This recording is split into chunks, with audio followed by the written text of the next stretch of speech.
ಎಲ್ಲ ರೈತ ಬಾಂಧವರಿಗೂ ನಮಸ್ಕಾರ. ನೀವು ಬೆಳೆದಂಥ ಬೆಳೆ ಹಾನಿಯಾದಲ್ಲಿ ಇಲ್ಲಿದೆ ಪರಿಹಾರ.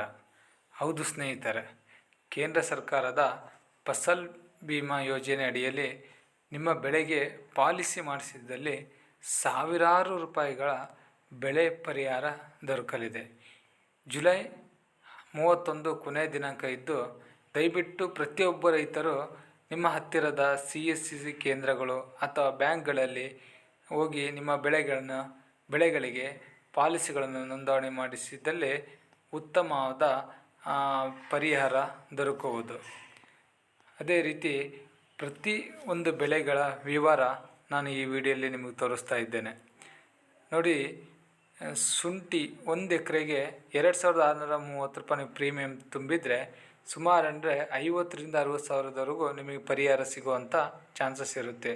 ಅದೇ ರೀತಿ ಅಡಿಕೆ 2590 ರೂಪಾಯಿ ನೀವು ಪ್ರೀಮಿಯಂ ಮೊತ್ತ ತುಂಬಿದರೆ ನಿಮಗೆ 51,080 ರೂಪಾಯಿ ನಿಮಗೆ 1 ಎಕರೆಗೆ ಪರಿಹಾರ ಮೊತ್ತ ಸಿಗಲಿದೆ. ಇದೇ ರೀತಿ ಭತ್ತ ಆಗಿರ್ಬೋದು, ಮುಸುಕಿನ ಜೋಳ ಆಗಿರ್ಬೋದು, ಹಸಿರಿನ ಮೆಣಸಿನ್ಕಾಯಿ ಆಗಿರ್ಬೋದು, ಹತ್ತಿ ಮಳೆ ಆಶ್ರಿತ ಬೆಳೆ ಆಗಿರ್ಬೋದು.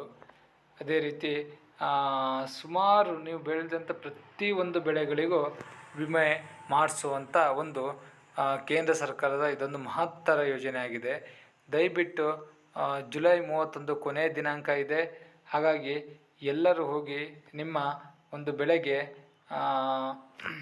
ವಿಮೆಯನ್ನು ಮಾಡಿಸಿದ್ದಲ್ಲಿ ಯಾವುದೇ ಒಂದು ಅತಿವೃಷ್ಟಿ ಆಗಿರ್ಬೋದು, ಅನಾವೃಷ್ಟಿ ಆಗಿರ್ಬೋದು, ಅಥವಾ ಬೆಳೆಯಲ್ಲಿ ಕುಂಠಿತ ಆಗಿರ್ಬೋದು, ಅಥವಾ ಅದು ಅಡಿಕೆಗೆ ಸಂಬಂಧಪಟ್ಟಂತೆ ಕೊಳೆ ರೋಗ ಆಗಿರ್ಬೋದು, ಕಾಯಿ ಒಡುಕು ಅಥವಾ ಜೋಳಕ್ಕೆ ಸಂಬಂಧಪಟ್ಟಂತೆ ಯಾವುದೇ ಒಂದು ಕೀಟ ಬಾಧೆಗಳು ಈ ರೀತಿ ಸಮಸ್ಯೆ ಆದರೆ ಸಾಕು, ನಿಮ್ಮ ಈ ಒಂದು ಪ್ರೀಮಿಯಂ ಮೊತ್ತದೊಮ್ಮೆ ನೀವೇನು ಪಾಲಿಸಿ ಮಾಡಿಸಿರ್ತೀರೋ ಅಂಥ ಪಾಲಿಸಿಗೆ ಪರಿಹಾರ ಆಗಿ ಸುಮಾರು 50ರಿಂದ 60 ಸಾವಿರ 1 ಎಕರೆಗೆ ಮೊತ್ತ ಸಿಗಲಿದೆ. ದಯವಿಟ್ಟು ಪ್ರತಿಯೊಬ್ಬ ರೈತರು ನಿಮ್ಮ ಹತ್ತಿರದ CSC ಕೇಂದ್ರಗಳಾಗಿರ್ಬೋದು, ಅಥವಾ ಬ್ಯಾಂಕ್ ಆಗಿರ್ಬೋದು, ಅಥವಾ ಗ್ರಾಮನ್ ಆಗಿರ್ಬೋದು, ಇಂಥ ಒಂದು ಸೇವಾ ಕೇಂದ್ರಗಳಿಗೆ ನಿಮ್ಮ ಪಹಣಿ ಮತ್ತು ಬ್ಯಾಂಕ್ ಪಾಸ್ಬುಕ್ ಹಾಗೂ ಆಧಾರ್ ಕಾರ್ಡ್ ಹಾಗೂ ಫ್ರೂಟ್ಸ್ ಐ ಡಿ ಅಂತ, ಅದು ಒಂದು ವೇಳೆ ನಿಮ್ಮಲ್ಲಿ ಫ್ರೂಟ್ಸ್ ID ಇಲ್ಲ ಅಂದರೆ ನಿಮ್ಮ ಕೃಷಿ ಇಲಾಖೆಯನ್ನು ನೀವು ಸಂಪರ್ಕಿಸಿದಾಗ ನಿಮಗೆ ಫ್ರೂಟ್ಸ್ ID ಕ್ರಿಯೇಟ್ ಮಾಡಿಕೊಡ್ತಾರೆ. ಅಷ್ಟನ್ನು ತಗೊಂಡು ನಿಮ್ಮ ಹತ್ತಿರದ CSC ಕೇಂದ್ರ ಅಥವಾ ಬ್ಯಾಂಕ್ಗೆ ನೀವು ಭೇಟಿ ನೀಡಿದಾಗ ನಿಮ್ಮ ಬೆಳೆಗೆ ಅವರು ಒಂದು ವಿಮೆಯನ್ನು ಮಾಡಿಸ್ಕೊಡ್ತಾರೆ. ಅಂಥ ವಿಮೆ ಕೊಟ್ಟ ನಂತರ ಆ ಅಕ್ನಾಲಜ್ಮೆಂಟ್ ನಿಮ್ಮ ಬಳಿ ಇಟ್ಕೊಳ್ಳಿ. ಮುಂದಿನ ದಿವಸದಲ್ಲಿ ಯಾವುದೇ ಒಂದು ಬೆಳೆ ಹಾನಿಯಾದಲ್ಲಿ ಅದಕ್ಕೆ ನಿಮಗೆ ಸಂಬಂಧಪಟ್ಟ ಇನ್ಸೂರೆನ್ಸ್ ಕಂಪ್ನಿ ಕಡೆಯಿಂದ ವಿಮೆ ಮೊತ್ತ ಸಿಗುತ್ತದೆ ಅಥವಾ ಪರಿಹಾರ ಸಿಗುತ್ತದೆ.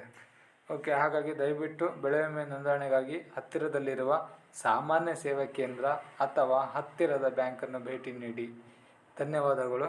ನಮ್ಮ ಎಲ್ಲ ಮಾಹಿತಿಗಳು ವೀಕ್ಷಿಸಲು ಈ ಕೆಳಗಿನ ಸಬ್ಸ್ಕ್ರೈಬ್ ಬಟನನ್ನು ಕ್ಲಿಕ್ ಮಾಡಿ.